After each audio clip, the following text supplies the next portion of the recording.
ఎక్కించి తొక్కించినప్పుడు రానటువంటి బాధ నేను ఏ విధంగా మీకు కలిగింది? మీ అధికారంలోని బ్రిటిష్ రాణి నియమించిందా? పిల్లల ముందు తల్లిదండ్రులని బలవంతంగా లాక్కెళ్లి డీసీఎంలో ఎక్కించినప్పుడు ఆ పిల్లలు నక్సలైట్లుగా మారితే ఆ బాధ్యత ఎవరు తీసుకుంటారని chief justice, Telangana chief justice గారు ప్రశ్నించినప్పుడు ఇంత బాధ కలిగినటువంటి మీకు నిన్న ఏ విధంగా మీకు బాధ కలిగింది? 2021 మేలో మమ్మల్ని ఇద్దరిని కిడ్నాప్ చేసి చంపే ప్రయత్నం చేసినప్పుడు కలిగినటువంటి బాధ నిన్న ఏ విధంగా కలిగింది? 2021 జూన్ 18న వేములగట్టు గ్రామంలో మీరు ఇల్లు ఇవ్వకుండా బాధ పెట్టినందుకు తూట్కూరు మల్లారెడ్డి గారు తన ఇంటి వాసాలని చితిగా పేర్చుకొని పెట్రోల్ పోసుకొని తనంతడు తానుగా కాల్చుకుని ఆత్మహత్య చేసుకున్న విషయం తెలిసినప్పుడు రానటువంటి బాధ మీకు నిన్న ఏ విధంగా కలిగిందో సమాధానం చెప్పాలి. అదేవిధంగా 2019 నుండి పెద్ద ముసలి వాళ్ళకి, ఎవరైతే ఒంటరి మహిళలు మగవాళ్ళకు ఉన్న వాళ్ళని ఆర్ఎండ్ఆర్ ఇవ్వకుండా ఇబ్బంది పెడుతున్నప్పుడు దామోదర్ సార్ గారు కేసు వేసి వాళ్ళకి ఆర్ఎండ్ఆర్ ఇవ్వాలని ఎన్ని విధాలుగా మిమ్మల్ని కోరినా ఇవ్వకుండా అందులో సగం మందిని పొట్టన పెట్టుకున్నటువంటి మీరు అభివృద్ధి గురించి మాట్లాడి అభివృద్ధిలో ఇలాంటి వాళ్ళని ఇబ్బంది పెట్టొద్దని మాట్లాడితే అది చాలా చిన్నగా కనబడుతుంది. మీకు మాత్రం అది తగదు. అతి త్వరలో కన్నెపల్లి పంప్ హౌస్ దగ్గర ఉన్నటువంటి నిర్వాసితులు మొదలుకొని కొండపోచమ్మ వరకు మీ వల్ల మీ చేసినటువంటి విధ్వంసం వల్ల ఎవరైతే బాధపడ్డారో ఆ మొత్తం నిర్వాసితులతో మీ తెలంగాణ భవన్ని ముట్టడిస్తాం. తెలంగాణ భవన్ ముందు మిమ్మల్ని ప్రశ్నిస్తాం.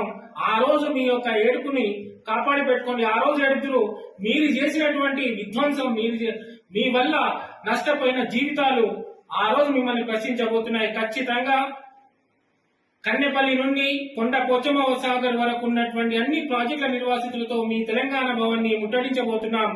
ముట్టడించి మీరు చేసినటువంటి విధ్వంసం వల్ల జీవితాలు నాశనమైనటువంటి ఎందరో వాళ్ళని, భర్తను పోగొట్టుకున్న భార్యలు, తండ్రిని పోగొట్టుకున్న పిల్లలు, ఈ విధంగా ప్రతి ఒక్కరితో మీ యొక్క తెలంగాణ భవన్ని ముట్టడించబోతున్నామని మిమ్మల్ని హెచ్చరిస్తున్నాం. మరొకసారి కాంగ్రెస్ పార్టీ గురించి కానీ అభివృద్ధిలో ఈ విధంగా మాట్లాడడం మీకు మాత్రం తగదు. మీ పూర్తిగా మీకు సంబంధించినటువంటి ప్రభుత్వం చేసినటువంటి అరాచకాలు ఈ అన్నింటిలో భాగస్వామైనటువంటి అప్పటి కలెక్టర్ వెంకటరామరెడ్డిని మీరు ఎమ్మెల్సీ చేశారు. మీ బుద్ధి ఏందో ఆ రోజుతో తెలిసిపోయింది. కాబట్టి ఈ రోజు మేము ఈ పత్రికా ముఖంగా మిమ్మల్ని హెచ్చరిస్తున్నాం. ఖచ్చితంగా తెలంగాణ భవన్ని ముట్టడించబోతున్నాం. ప్రెస్ మీట్ ఏదైతుందో మా పైన జరిగినప్పుడు మేము నిర్వాసితుల పక్షాన కొట్లాడిన రోజు నిర్వాసితుల హక్కుల పోరాటం చేసుకొని మా బాధలు మేము పడుతుంటే ఆ రోజు వెకిలి చార్సలు చేసుకుంటూ నవ్వుకుంటూ పోయిన హరీష్ రావు ఇవాళ ముసలి కన్నీరు దాచుకుంటూ ఇవాళ ఏదో ప్రభుత్వాన్ని విమర్శించే మాటలు మాట్లాడుతూ అన్ని వెకిలి ఇప్పుడు కన్నీరు పెట్టుకుంటుండు. మేము కొండపోచమ్మ బాధితులము. ఆ రోజు అర్ధరాత్రి పిల్లలను ఎవరిని చూడకుండా 2000 మంది పోలీస్ బలగాలను పెట్టి జామర్లు పెట్టి రాత్రి మా పిల్లలను తల్లులను ఎవరిని ముసలి ముడికి అడగకుండా తీసి డీసీఎంలలో పడేసి ఆ రోజు మా బాధ దుఃఖం రాలేదా?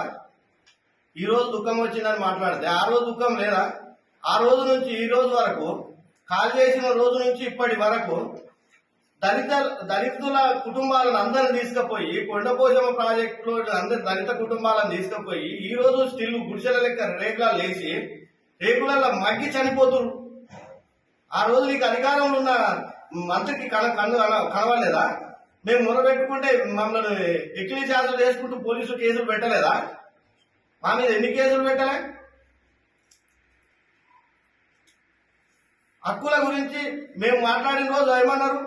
మేము అడిగింది మా పరిహారం మాకు చెల్లించమని. ఇప్పటి వరకు మా పరిహారం చెల్లించకుండా హైదరాబాద్ లో కూర్చొని, అంటే మా అధికారం కోల్పోయిన తర్వాత అన్ని గుర్తుకొస్తున్నాయా? అధికారం ఉన్నప్పుడు మేము మా ఆస్తులు పోయినాయని మాకు తెలియదా? మేము అడగలేదా? అడిగినామా? మీ ఆస్తులు అడిగినామా? ప్రభుత్వ పరంగా న్యాయపరంగా ఇవ్వమని కొట్లాడినాము. ఇప్పటి వరకు స్టిల్ 5 సంవత్సరాలు అవుతుంది. 4 సంవత్సరాల ముందు నుంచి కాల్ చేసి నుంచి ఇప్పటి వరకు రేకులలో ఉన్నారు. నీళ్లు, పాములు. ఇప్పుడు ఏదో అక్కడ కూర్చొని హైదరాబాద్ లో తెలంగాణ భవన్ కాడ మాట్లాడుతున్నావు కదా, రా కొండపోచమ్మ సాగర్ భూ నిర్వాసితుల పక్షాన రా, ఆడికి ఆర్ఎన్ఆర్కి రా, ఇప్పుడు చూపిస్తాం మీ ఘనకార్యం ఏదో చూపిస్తాం మేము. నువ్వే కదా ఇక్కడ మంత్రి, నీ ఘనకార్యం అంతా అక్కడ కనబడుతుంది. ఇప్పటి వరకు ఒకరికి ప్లాట్లు ఇయ్యలే. ప్లాట్లు ఇచ్చిరా మీరు? ఇండ్లు ఇచ్చిరా? ఇల్లు కోల్పోయిన వాళ్ళకు పైసలు డబ్బులు ఇయ్యాలి. ఇప్పటి వరకు చచ్చిపోయినాయని మీ ఖాతాలకు రావా? ఏమనంటే అభివృద్ధి పేరుట మాట్లాడి ఇప్పుడు మళ్ళా అభివృద్ధికి నిరోధకం అన్నట్టు మాట్లాడుతున్నారు. ఇవన్నిటికీ మేము కూడా తెలంగాణ భవని ఎవరైతే రాలేదో బాధ్యత రానోళ్ళని నిర్వాసితులను తీసుకొని రాని వారందరినీ ఈ తెలంగాణ భవన్ ముట్టడి చేస్తాం. నీ ఫామ్ హౌస్ నువ్వు ఫామ్ హౌస్ ఎట్లా కొనుక్కున్నావో, నీ ఫామ్ హౌస్ ఎక్కేందో అన్ని బరాబర్ ప్రభుత్వాన్ని మేము కూడా డిమాండ్ చేయాలి, ప్రభుత్వాన్ని ఎంక్వైరీ చేయాలని డిమాండ్ చేస్తున్నాం. హరీష్ రావు ఆస్తుల మీద, ఫామ్ హౌస్ల మీద ఎంక్వైరీ చేయాలని డిమాండ్ చేస్తున్నాం.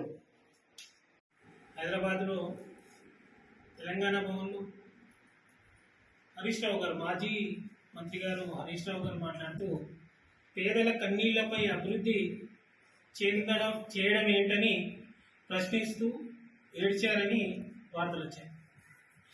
వారు ఆ విధంగా మాట్లాడడం చాలా సిగ్గనిపించింది. ఎందుకంటే ప్రాజెక్టుల పేరు పైన నిర్వాసితుల యొక్క జీవితాలను ఆగం చేసినటువంటి ఒక మాజీ మంత్రి దయ్యాలు వేదాలు పలికినట్టు ఆ విధంగా మాట్లాడడం నేను పూర్తిగా ఖండిస్తున్నాను. జూలై 2016-24 నాడు వేమగడ్డ రైతులపై లాఠీ చార్జ్ జరిగినప్పుడు 160 మంది కాళ్ళు చేతులపైన తగిలినటువంటి దెబ్బలను చూసినప్పుడు రాని ఏడుపు నిన్నటి రోజు ఏ విధంగా వచ్చిందని హరీష్ రావు గారిని సూటిగా ప్రశ్నిస్తున్నాం. వేమగడ్డ గ్రామానికి రాకుండా 144 సెక్షన్ పెట్టినప్పుడు గ్రామంలోకి ఎవరిని రానియకుండా చూసినప్పుడు రాని కన్నీళ్లు నిన్న ఏ విధంగా వచ్చాయి మీకు అని అడుగుతున్నాం. మీ వెన్నులో భయాన్ని పుట్టించి మీ మెడను వంచి 144 సెక్షన్ ఉన్న వేములగడ్డ గ్రామానికి హైకోర్టు పర్మిషన్ తీసుకొని వచ్చినటువంటి దామోదర్ సార్ గారు చేసిన ఆ కార్యక్రమం మీకు గుర్తుందో లేదో ఒకసారి గుర్తు తెచ్చుకోండి. తెలంగాణ ఉద్యమంలో చురుకుగా పాల్గొన్నటువంటి మా శ్రీనివాసరెడ్డి అన్న గారిని 10 మంది పోలీసులు నిర్దాక్షిణ్యంగా లాఠీలతో కొడుతున్నటువంటి దృశ్యాన్ని చూసినప్పుడు రాని ఏడుపు నిన్న మీకు ఏ విధంగా వచ్చింది అని అడుగుతున్నాం. లాఠీ చార్జీని తట్టుకోలేక హుస్సేన్ అనే అబ్బాయి వేములగడ్డలో చనిపోయినప్పుడు, ఆత్మహత్య చేసుకొని చనిపోయినప్పుడు రాని ఏడుపు నిన్న ఏ విధంగా వచ్చిందని అడుగుతున్నాం. లాఠీ చార్జీలు ఎదుర్కొన్నటువంటి రైతులపైన 307 కేసులు పెట్టి జైళ్లకు పంపించి కోర్టు చుట్టూ తిప్పినప్పుడు రానటువంటి ఏడుపు నిన్న ఏ విధంగా వచ్చింది మీకు అని అడుగుతున్నాం.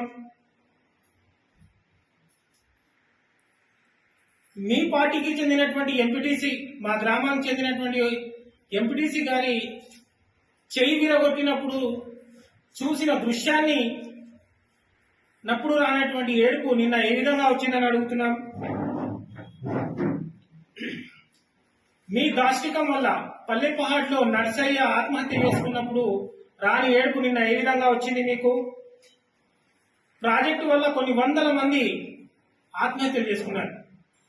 ఆ వార్తలు విన్నప్పుడు రానటువంటి ఏడుపు నిన్న మీకు ఏ విధంగా వచ్చింది. గుండెపోటుతో 100